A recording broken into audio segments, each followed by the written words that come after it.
So for a number of years now, Rizin has had the rule where fighters can wear shoes to their matches. After doing a couple of videos involving Rizin, it was about time I made this video. Rizin rules have been updated.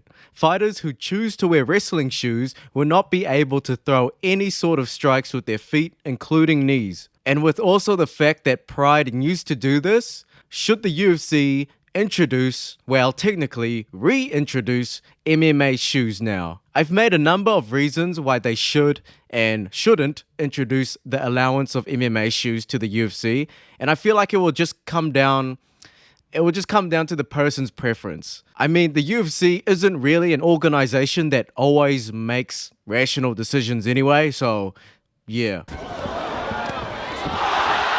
I explained in my all Kaya Sakura fights, that was a plug. Please watch that after this video and also make sure to watch the whole thing for 100% retention rate. But anyway, Manel Cape wore MMA shoes in their second bout. And my God, it did make a difference.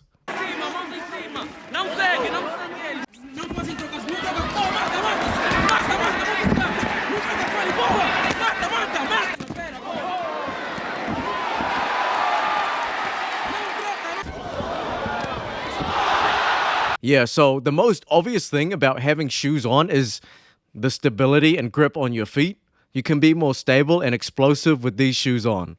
They are technically wrestling shoes, but I did some research on what is the difference between boxing and wrestling shoes.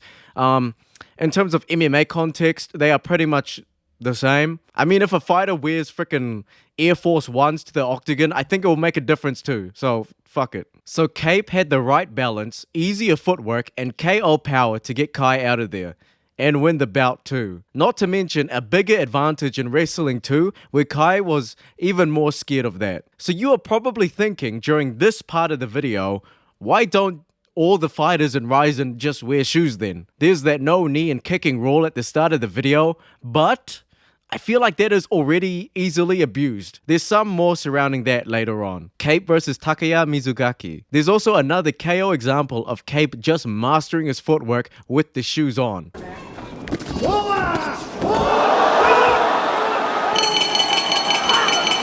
I'm not trying to downplay Cape, where he's just a shit striker without the shoes, but damn, it definitely helped here though. The style was so boxer heavy, I feel like it's just risky to do without shoes. King Mo versus Yeri. I also did a video on all Yeri's fights where he was fighting in Rizin too. We forget Yeri he's kind of a god. He only had 2 people who knocked him out in the big organizations. Alex Pereira and King Mo. And yes, King Mo was wearing the MMA shoes. Just look at that nasty punch. He's not really lowering his arms. Yeri, during his whole time in Rizin, had a perfect record except for this fight. That's pretty freaking good, having only 1 loss in the promotion and being the champion there. Of course, style makes fights. The obvious weakness of Yeri is his chin.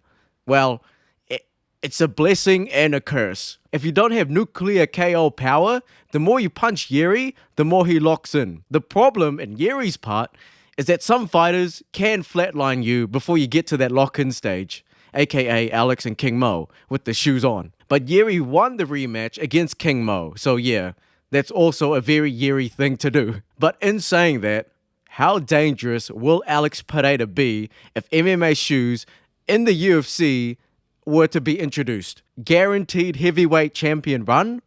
Possibly. And yeah, there is also a mass library of fights in Rizin that I can show examples of, but it would just make the video long, and also I can't be fucked, so do it yourself. Money, money, money, okay? This might be another great revenue stream for the UFC if done right. Well, you can't go wrong, because the last time you tried to promote shoes was For your time, total professional with this one. These shoes fucking suck. Look at these shoes. They make me put this shit on.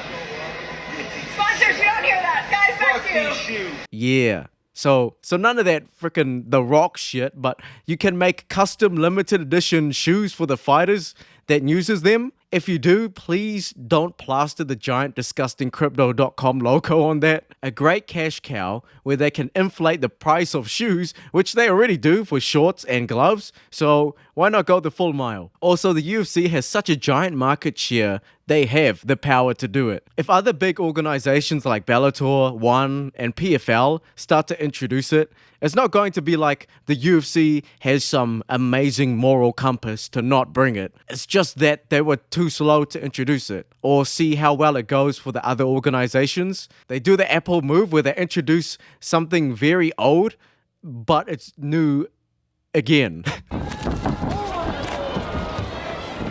We have been talking about how great the shoes are for boxing, but what about the ground game?